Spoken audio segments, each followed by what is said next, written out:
Hello and welcome back to another session of serde-yaml. It's Byron speaking. In the previous session, we managed to grind us through all the examples that are here. In total, it seems like 28 examples, might be more, might be a bit less. Not all of them were applicable to us in serialization mode, but we still have them all in a data file that allows us to deserialize them and run tests against them as we see fit. For each of the data types there is a corresponding test which either fails or should fail, just so that I have something to look at when implementing the serializer, because we can decide that certain features cannot be supported in our implementation for various technical reasons, but I at least want to have a hint that allows me to look at it, right? I don't want to make these guys succeed magically and then never look at it again, while probably missing on some feature that I could otherwise have implemented. And now that I look at this side here, that's the presentation details. That's basically lots of the things we figured out while understanding the terminology of the spec that we have been looking at so far. Right now we are in chapter 3 here, even though I've read a lot about this, so I will just skip over a lot of that once we continue here. But I was thinking, when looking at this, the JSON presentation details, which are not yet complete, but when looking at this, you see that certain values don't matter. In this case, if the flow styles are the same, then the threshold doesn't matter between big and a small scalar string value style. And I do indeed wonder if we can improve this scalar style. Because right now we have the block scalar value style and the flow scalar value style. And something I'm eyeballing with is to have a custom style for scalars that is nested, because right now I have to have these extra variables just because I want to reuse the style. But this has previously been the structure style. And I might have a scalar style that contains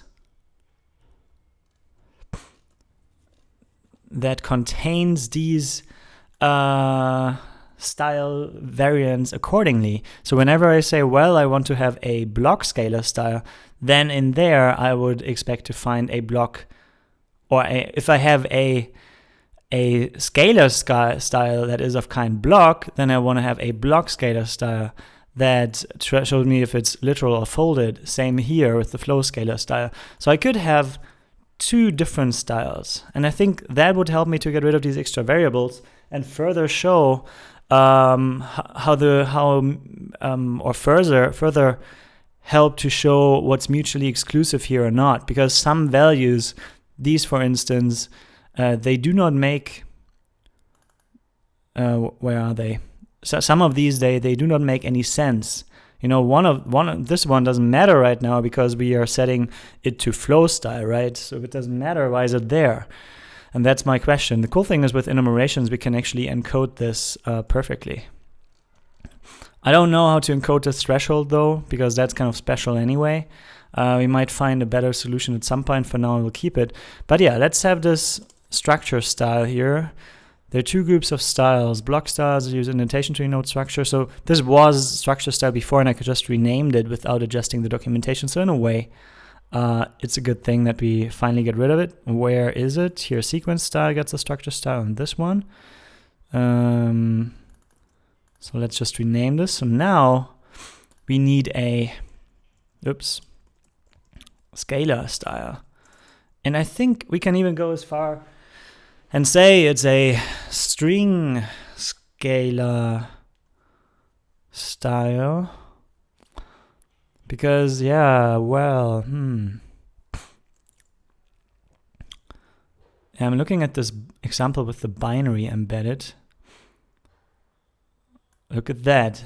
So this is not technically a string, but it's a scalar of type binary. So I guess I don't want to have string as a part of it. Yeah, let's kick the string identifier. Let's kick it.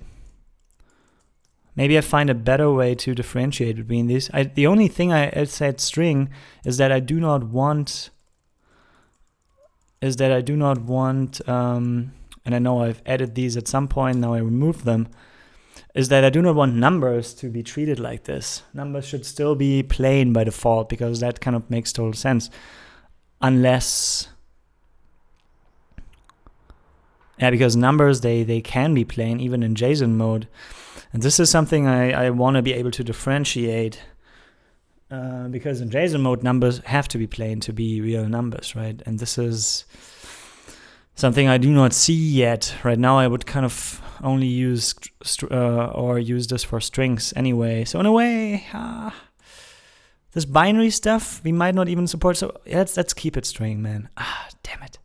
Okay, so now the scalar style. Pub enum scalar style. Use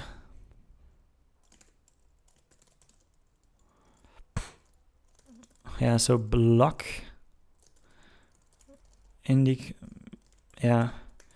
use indentation.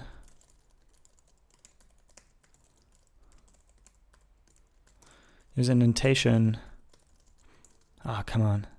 Indentation to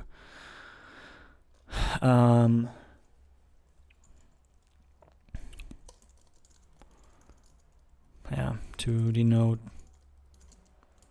scalar values. But what we want to have here is the block scalar style that is embedded in there. And here we use how was the term? Where's the flow style here? Flow. Indicators. Use indicators to mark the start and end of a possibly multi-line scalar value. But this depends on the width. Oh, look, we don't have a width. Do we? Width. We don't have a width yet. Multi-line scalar maximum width hint. This is what it depends on. Depends whether or not line breaks are inserted. Depends on the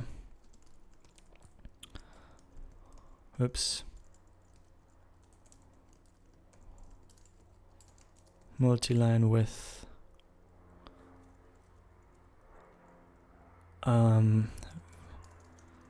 setting.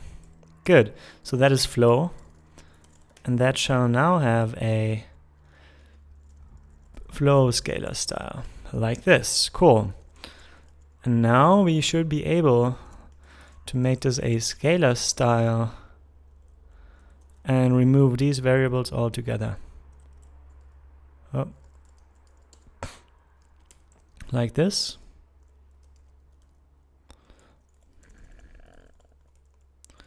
So if this is supposed to be flow, then we drop plain in there. And if this is supposed to be block, we block literal in there. And now we can get rid of these. That's much nicer. And here the same thing. So for block scalar, which is not used, we don't use this now. That's awesome. And here for the flow style, I know I have to rename this. This is now the, actually I didn't rename it here either. Scalar style.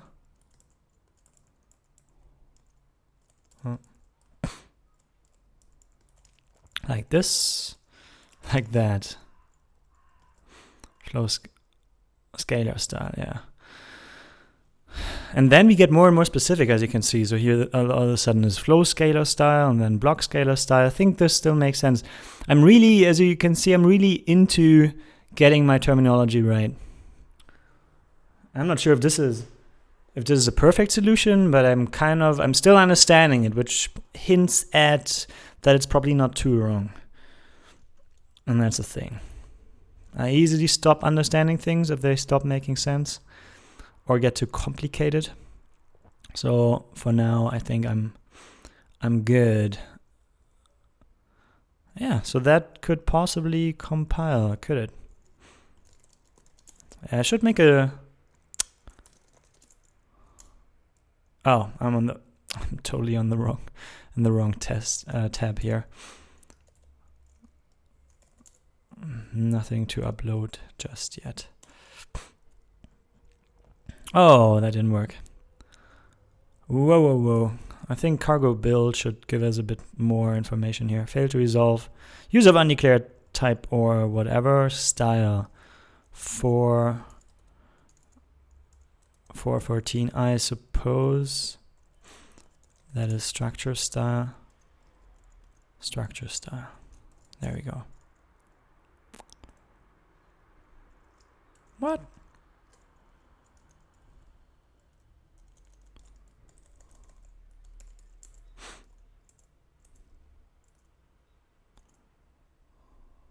It does exist.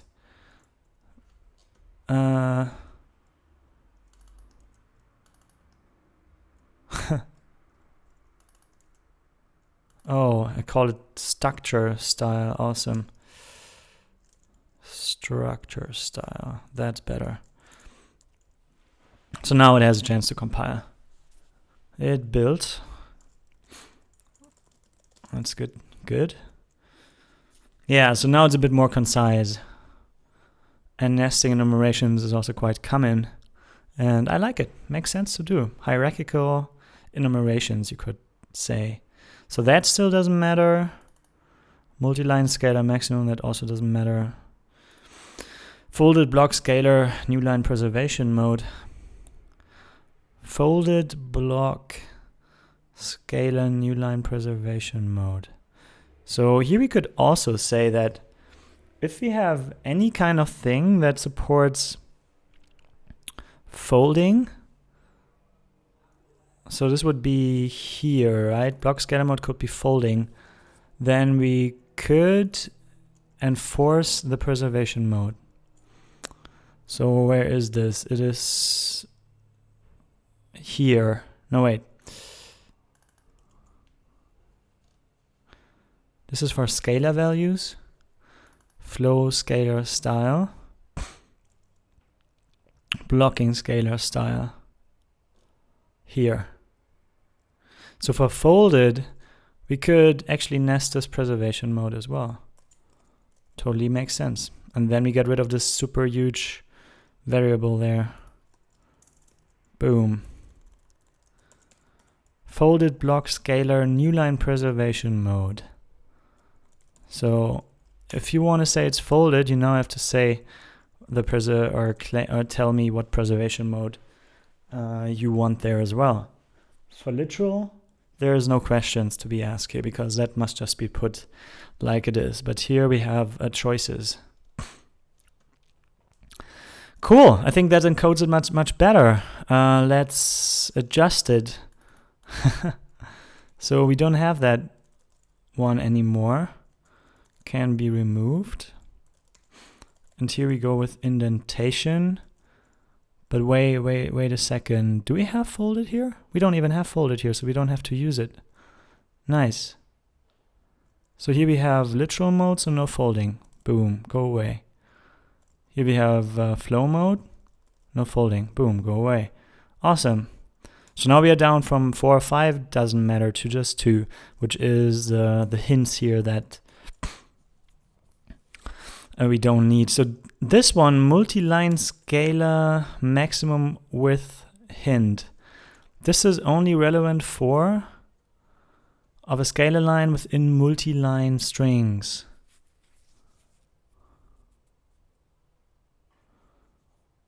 So this is only relevant for folded ones.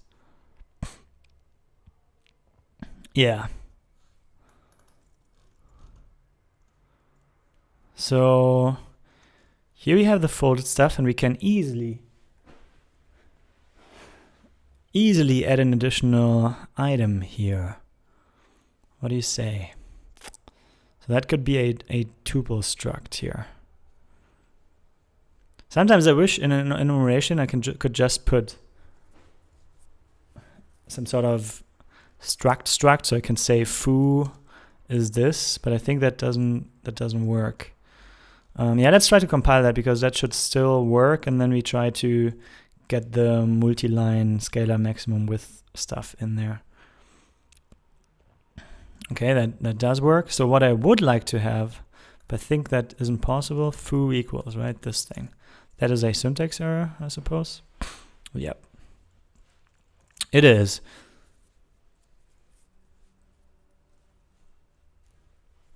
So what we could do is here in this flows folded block scalar new line preservation mode,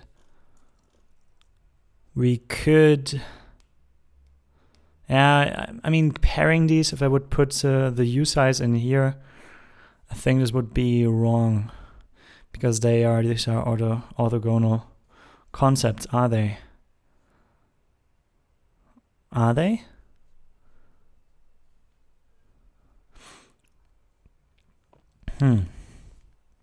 I mean, if we have line, no, these are orthogonal, because the string we try to encode this could have new lines anyway, and then we would have to choose how to encode them. But this additional line break that we would be adding in folding mode, that's really the width, the maximum width hint is really just that. So yeah, I guess I have a U size here. And yeah, fortunately we don't even use it. Folded, not yet. And so let's take the documentation.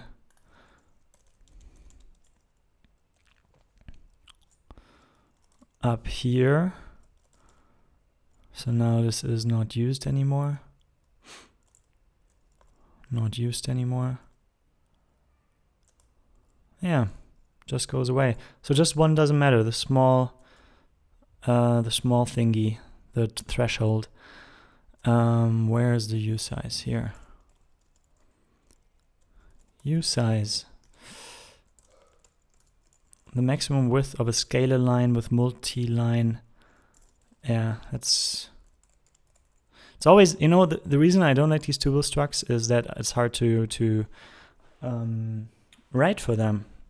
How do I refer to this U size? I can't give it a name, it's just a U size. How is this going to be used?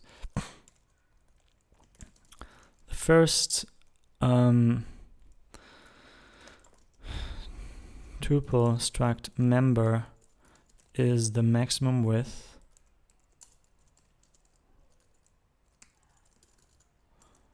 something like that.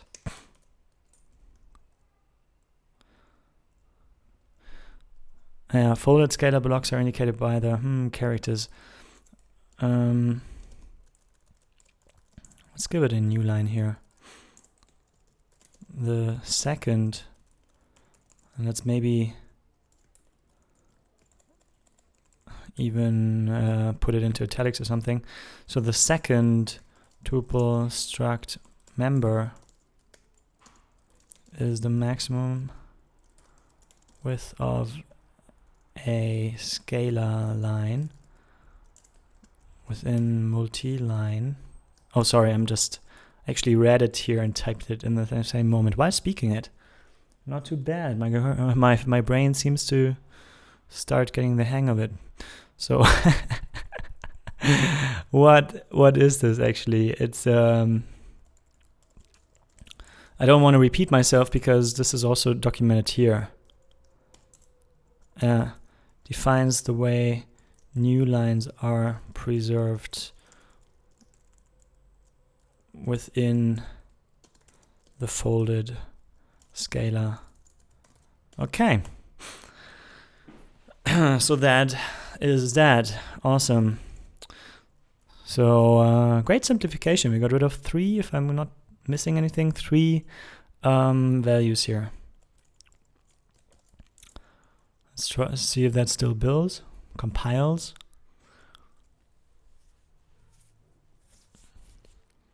It does. Very nice. And just 23 failures. lots of work to be done here. Yeah, which is starting today. I'm already a bit afraid of that. I hope I will find a way to gradually get there. But first, I think we want to know the options that we have to support anyway and get an understanding of all of this. Yeah, so let's ease in there. No pressure.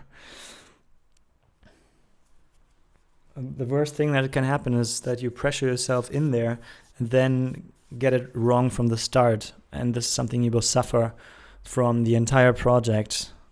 And, you know, at the end of this, you might have to revise it anyway in order to, you know, get rid of the weirdness that you have introduced just because you didn't have time to properly understand the problem. And that's usually how it is, you know. If you want to implement a spec like this, it starts with understanding what you want to implement. And the cool thing about totally Greenland projects, where you have just a very general problem statement, is that you can learn how to solve it while you're solving it. And you don't even realize that all the work you do when you have a big spec like this is something you kind of implicitly do and learn when you solve any problem that doesn't have a spec, right? And that's a nice thing. You don't realize what the kind of work you're actually doing. Whereas here, it's very explicit that you have to understand the problem and have to learn everything about this, basically. You have to understand it, at least, to the point where you know where to look at when you want to implement certain things. Yeah, you have to build your mental model, basically. So, where was I? Yeah, we are compiling, that's nice. And I'm still thinking about the JSON stuff that currently I think we cannot determine correctly, because we can set our, let's look at the JSON things. We can set our string value style and scalar, big string scalar value style to flow. To use double quotes here, that's very nice. But we can't do the same thing for keys. So I think scalar key value style, this is what you would want to have in plain, is the default. And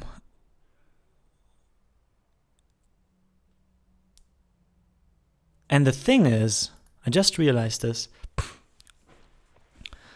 Actually, for all of these here,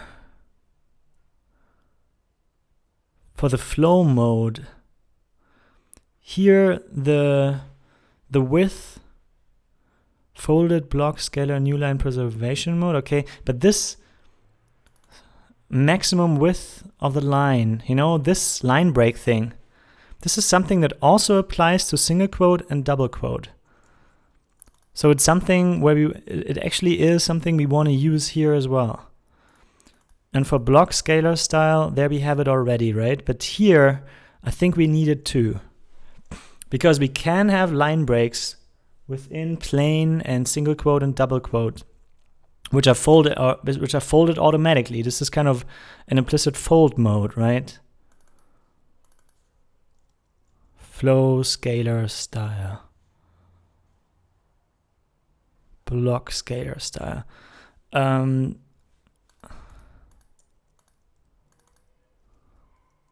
Let's name this.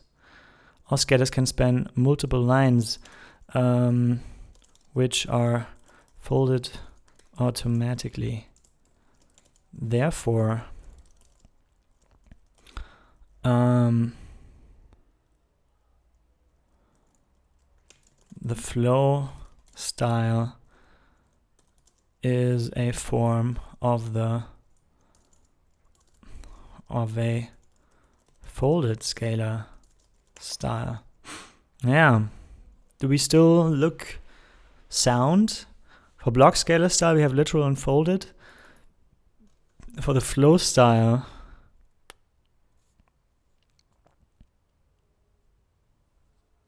yeah, I think this is still sound. But yeah, we wanna have this U size here.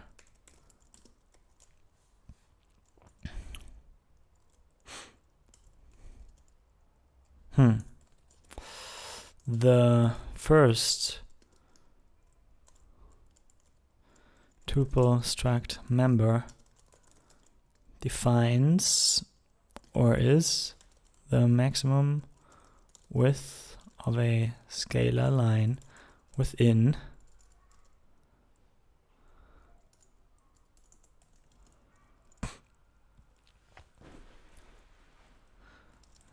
a long scalar or within a scalar value. We will never break along words, but may otherwise with hint. That's important to say, it's a hint.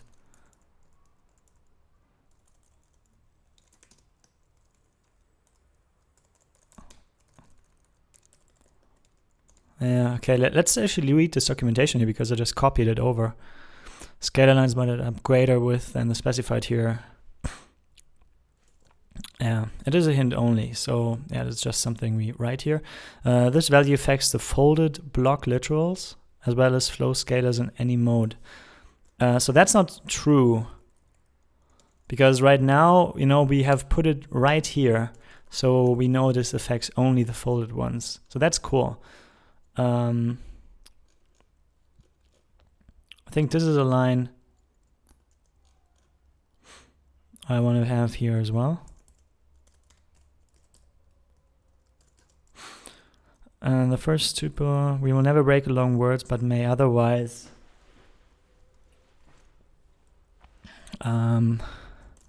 insert breaks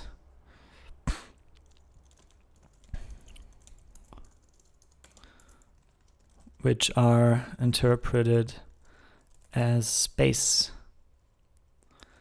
a single space when deserializing the scalar. Yeah, maybe that's too much info.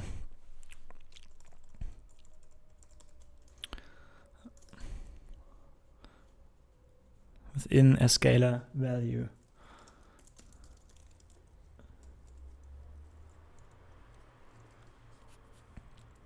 If the value becomes too, or if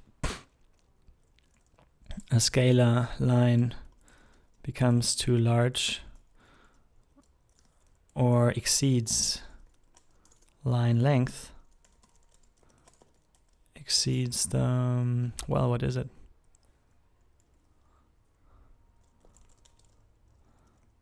Exceeds this value,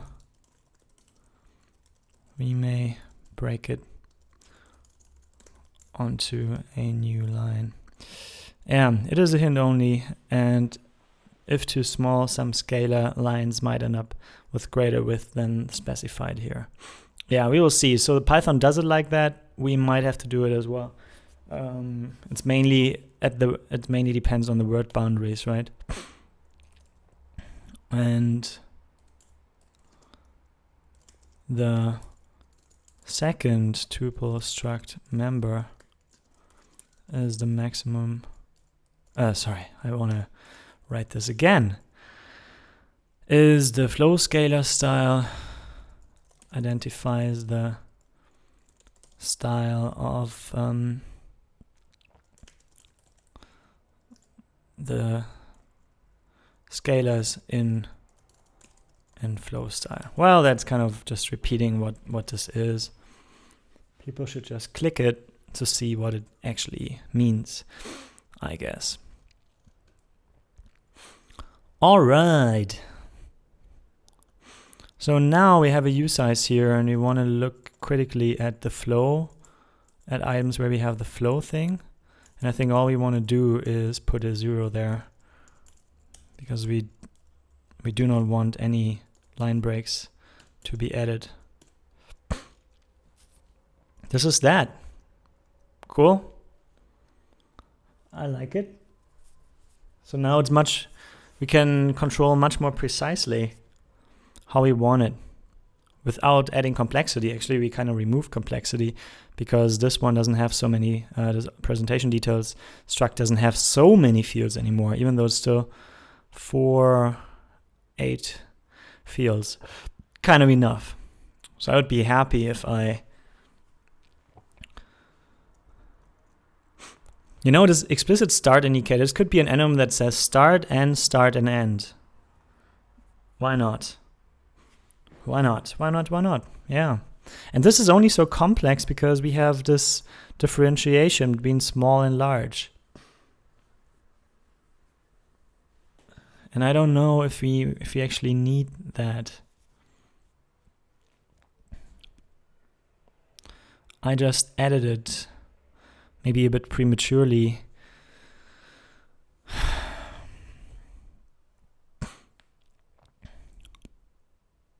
Just to have a chance to say, well, small values should still be plain because that's always nicer, right? That's kind of the idea behind that. Small strings. But I don't know if it's worth the hassle. That's the thing.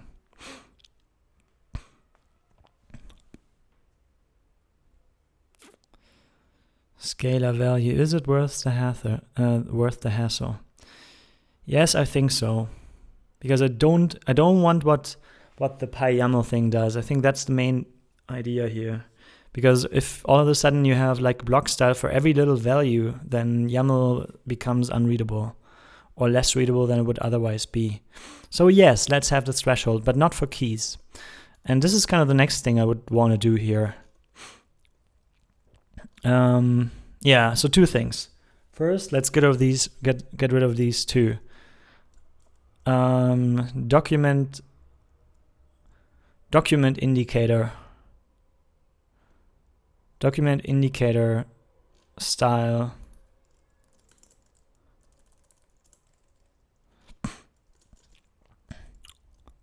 Specify, let's document this. Specify how scalars are serialized. Oh, and I usually have references to the spec here. And I kind of lost this as well. It's kind of the same thing as we have for the structure style, I suppose. Nope, maybe not. Where's plain? Where is it mentioned?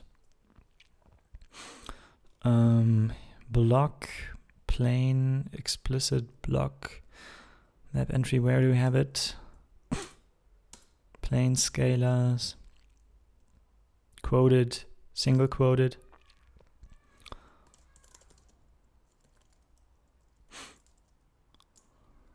Single quote style. Here we kind of have it, huh? Flow scalar style, 7.3, that's the one that we want to link.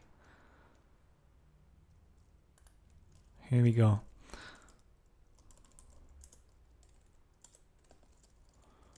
YAML spec.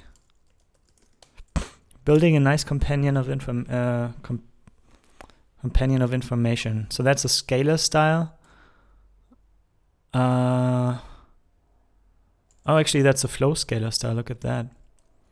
So that's something we want to have here. And this scalar style is very similar to this, I think. Let's see.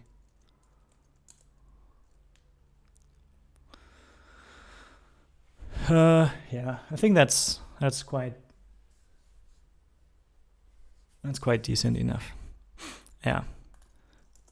Anything else? No. Now we can have the new. Well, maybe. Here we have the spec. Blank lines indentation here. Oh, we are also missing.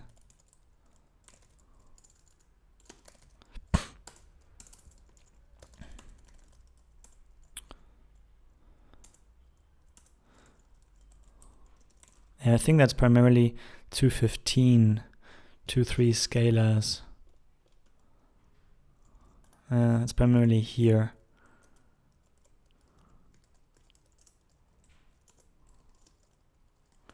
YAML spec, more like this.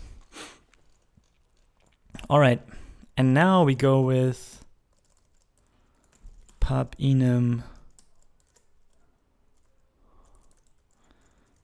document indicator style start end, start, end. Show a document start indicator. And force showing this, yeah.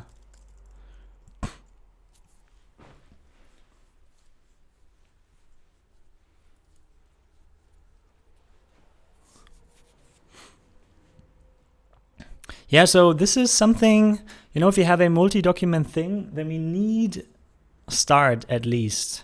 And this is automatically added there, I guess.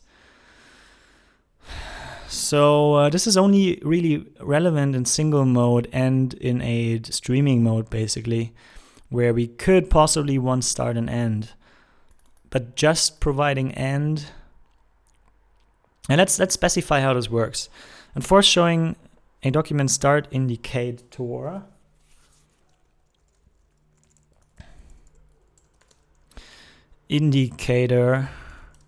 even in single document mode. In multi-document mode, i.e. dump. And now I'm as well again putting in some API that I don't have yet, which could be a problem. i.e. dump all. I'm just mimicking the Python API.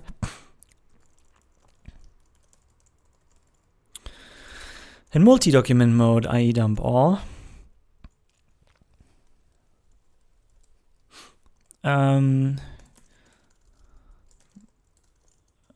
the start indicator is always used, as it is a requirement. It's automatically used as it is a requirement. Like that.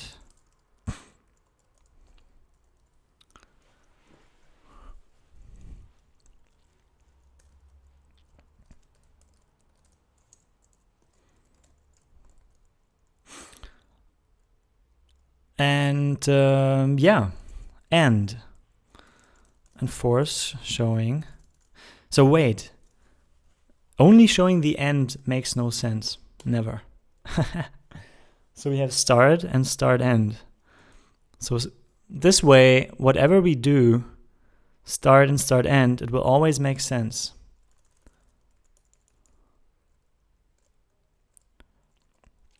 Cool, that's a good thing. And force showing the start and end of document indicator for each document, for each dump document. The behavior, damn it, wants to have American English here, is similar in both dump and dump all modes. There we go.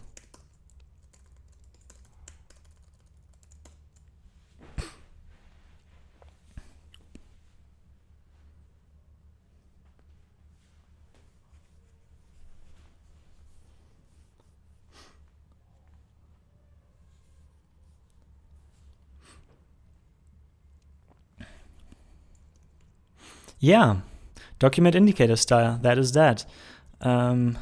Specifies how to separate various documents in a YAML stream. That is that, and then I think we can link to something. Document indicator documents. Here we go. I think this is what we want to link here, 9.1. 9.9.9.9.9. There we go. YAML spec. Good. And now we can just use this guy to get rid of 2 of these. So document indicator style is the document indicator style. Specify how documents should be marked or something. Oh yeah, now the only thing we can do is enforce either start or end. But we can also say none in a way. Or yeah, well, it's a kind of a single document mode, huh?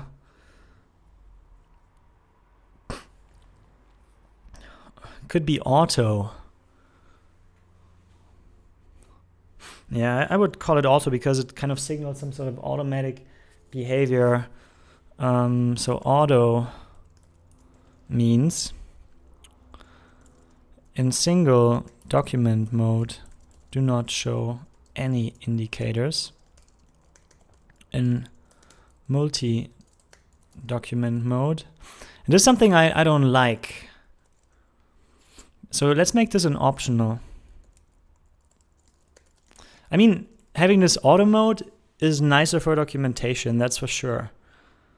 But Rust works with composition usually, and having an optional something kind of means, okay, if you don't specify it, then it's not there. Because this is something very specific, whereas auto mode is something that we seem to have just added for the purpose of it. And considering that, I would rather do it like this. If none, we will not show any document indicators in single document mode. But show, well, I think I don't know what the default is. What's the default? Let's have a look. We must have some example that uses dump all twice. What if we don't do explicit start here? What does it do naturally? This is 2.7. Show me. Make serde. Yeah. Where do we do the assertion? I think I just have to set it later to make this not fail. There we go. So 2.7. Then by default, it will only show it between documents. I see. And document start explicit shows it. Okay, that's interesting. That's very interesting. We will not show document indicators in single document mode, but show them, but show document start indicators in multi-document mode between the documents only. So this is kind of the way to have the least amount of characters inserted. If sum is used, let's make it monotype. If sum is used, we shall, well, what should we do? We will enforce a particular indicator style, like that. I think this is how it could be, document indicator style. And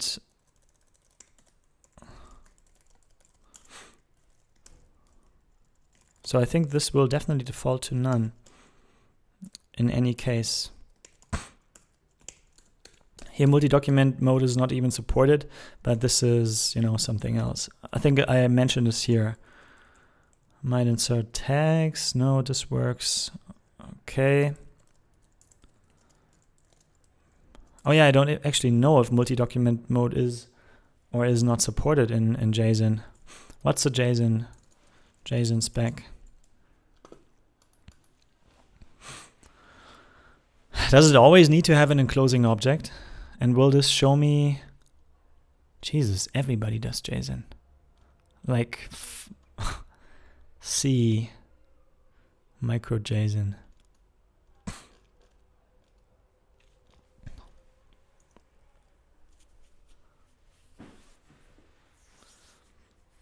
A collection, ordered list of values.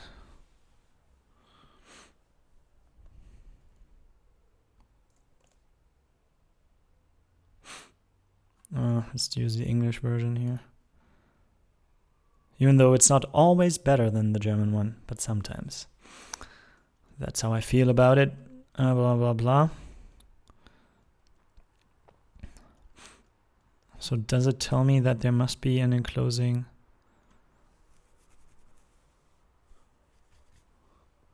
Allows the Unicode line terminators to appear unescaped in a quoted string while Java does not. As a consequence of JSON disallowing only control characters. I see, for maximum probabilities, characters should be \escaped. As long as it is escaped. However, this may cause problems with some JSON implementation, especially those based on the C language. True. That shall not be our problem, though. Haha.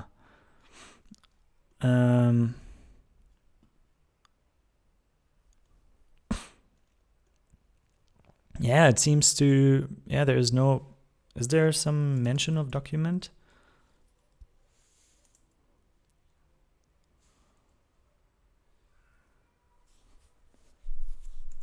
JSON documents can be encoded. Well, I think this is part of the thing here. So no, there's no multi-document mode. I will just proclaim this here. Note, maybe I put it into a list.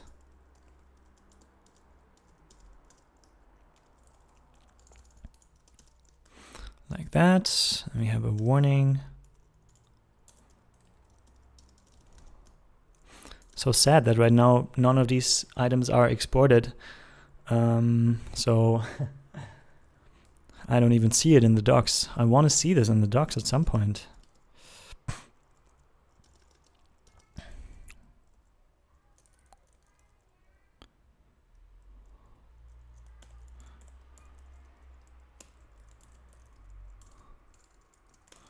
Valid JSON is valid YAML. Then here,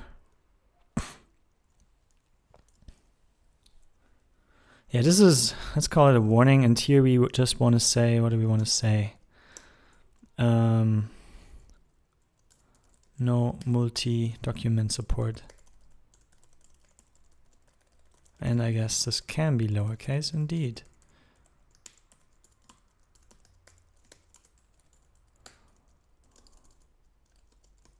Here we go.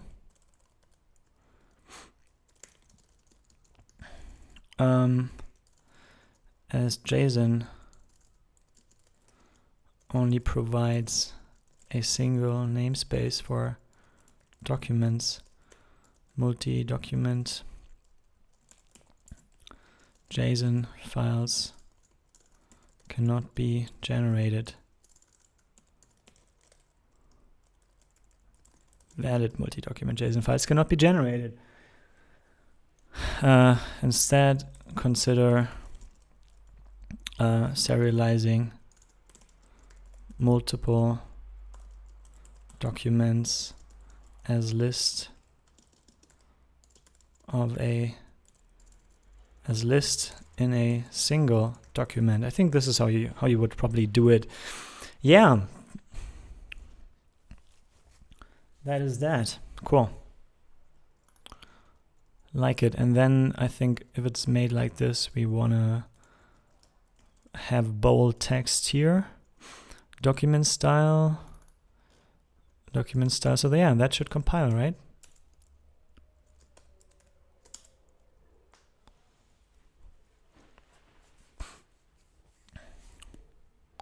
And it does. And last but not least, before terminating the session, we have 50 minutes in.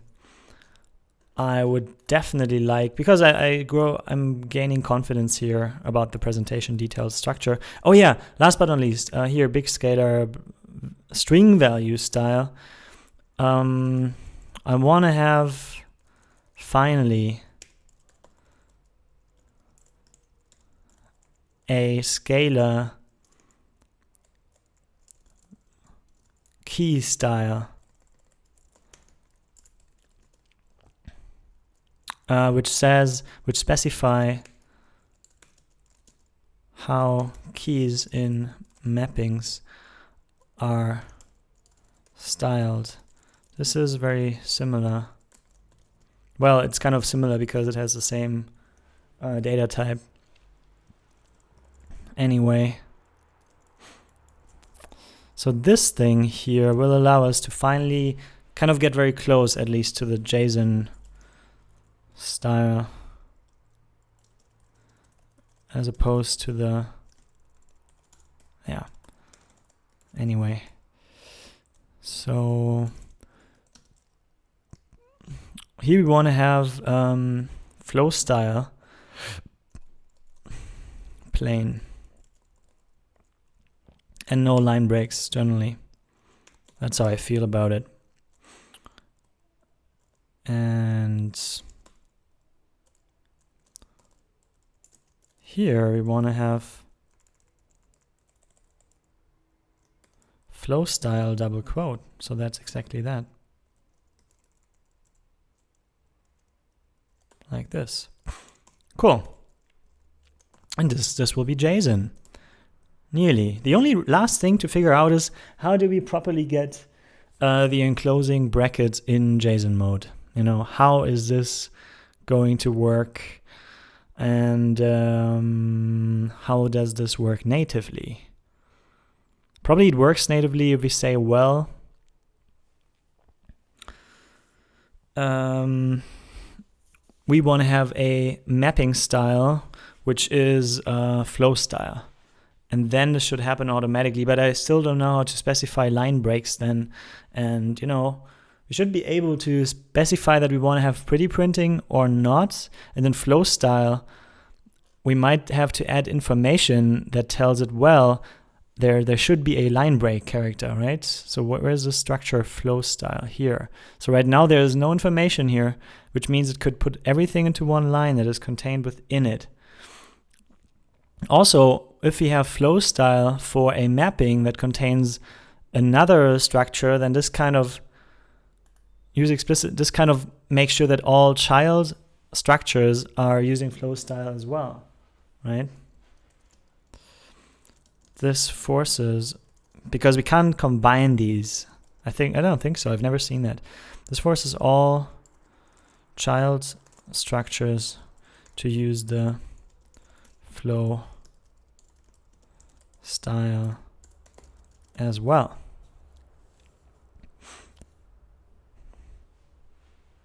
Yeah.